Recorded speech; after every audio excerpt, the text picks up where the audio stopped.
I got a text from our good friend John Gambadoro this morning. What does he know? Come on. Only everything. In which he said, okay, after about 9 days of thinking this thing was going to get done, he also believes it's going to get done today or tomorrow. Okay. And so we wait and we watch, and Jamal's got his finger poised on the breaking news sounder. Your prediction was 3:47 today. Yeah, I say. We've got Satu Sabli on the show. Not great by you. And I probably should have not disrespected her like that by predicting breaking news while she's on the show like that. Stoked to talk to her, by the way. She's awesome. We had her on the show when they first started. Awesome basketball player, might be an even more awesome person to talk to. Tremendous. And we'll find out if she's planning on playing in the WNBA All-Star game because she's hurt. She missed yesterday's game. And there's one more for the Merc before they get to the All-Star break. And to remind me when you guessed, because you said today. No, you said, didn't you say tomorrow? Didn't you, when we were predicting this yesterday, didn't you? I said tomorrow at like 11 something. Okay. Either way, we feel like it's close. I feel like it's going to happen by the start of our show tomorrow. We will know. I feel like that's like kind of the timeline we're working with. I would agree. I feel like we're kind of in there. And I wasn't trying to throw you under the bus by saying it. And it's such a weird. Can we zoom out for a sec? Yeah, please. Isn't it weird that we're talking about this thing that we know is going to happen? It's like we know what this is. They're going to stretch and waive him. There's no mystery behind what they're doing, the amount of money, like all that kind of stuff. Like all the particulars have been completely reported. It's just a matter of it happening finally. Like we know this is going to happen. Is that closure? Is that why? Is it just because we just want closure on this story? Because you're right. Like, not this story, this season. Get it out of my life forever. This era? This is the last thing I need to be free of this stupid season that I had to cover. Just be with all done due with respect to the great job that I have and the unmeasurable amount of respect that I have for basketball and the opportunity that I got to cover it, but don't be I'm ungrateful, over it. Kellan. Don't be ungrateful. I know a lot of people in that building were over it. I was over it too, man. Yeah. I was really over it too, and I'm ready to be freed from that and fully move into this next era of Suns basketball. It has a lot of exciting, optimistic turns that it could take, but not until they get this done. Yeah, and I think for me, the reason why I'm anticipating, I respect your, because I know you're down there every day and you work hard and Gerald works hard and all the people who cover this team every single day. It's been a rough couple of years. I get that. I think for me it's a little different. I want this story to end because I want to see what's next. And honestly, that's part of what the info that Gambo passed along to me this morning when he texted me that I think, and I told him this. I texted him back and I said, this is the thing that caught my attention more than anything. He said to me that it's going to happen today or tomorrow. And I'm, by the way, I'm allowed to pass this information along. Gambo said, yes, you can. I communicated with him today. You can pass this along. It's going to happen today or tomorrow. When it does happen, they will sign a guard. Okay? That would be the 14th roster spot. They will sign a guard. And in his words, and then they're done. And that's the part about it that, that like really popped out to me the most. And then they're done. Because I was wondering, not a lot, but a little low key. I was wondering, is there some sort of another trade coming? Now they're out of the second apron, and now they can aggregate. Now they can put contracts together and make a move.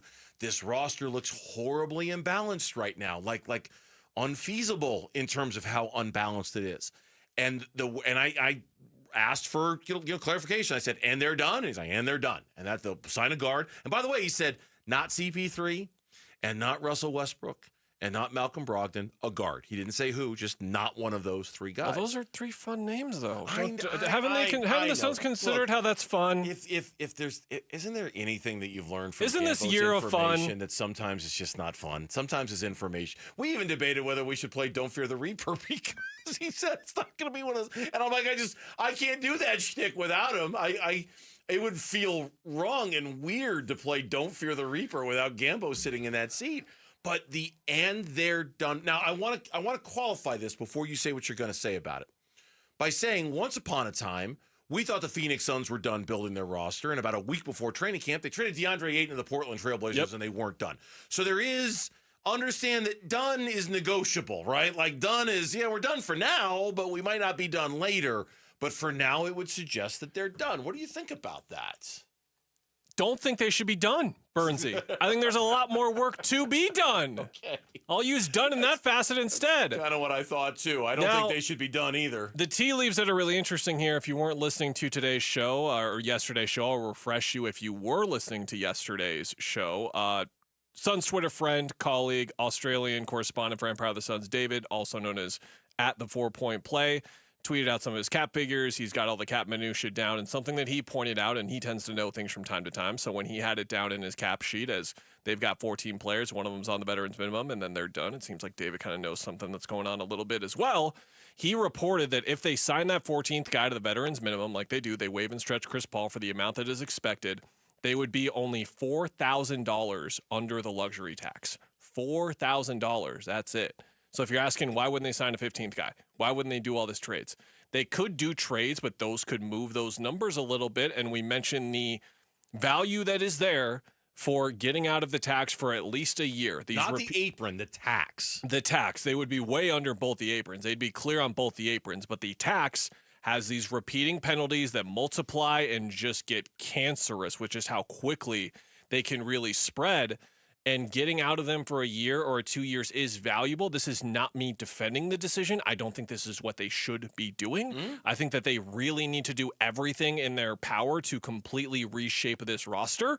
They're about 40% done. There's over half of the work still to go, and they're looking at a very imbalanced roster right now.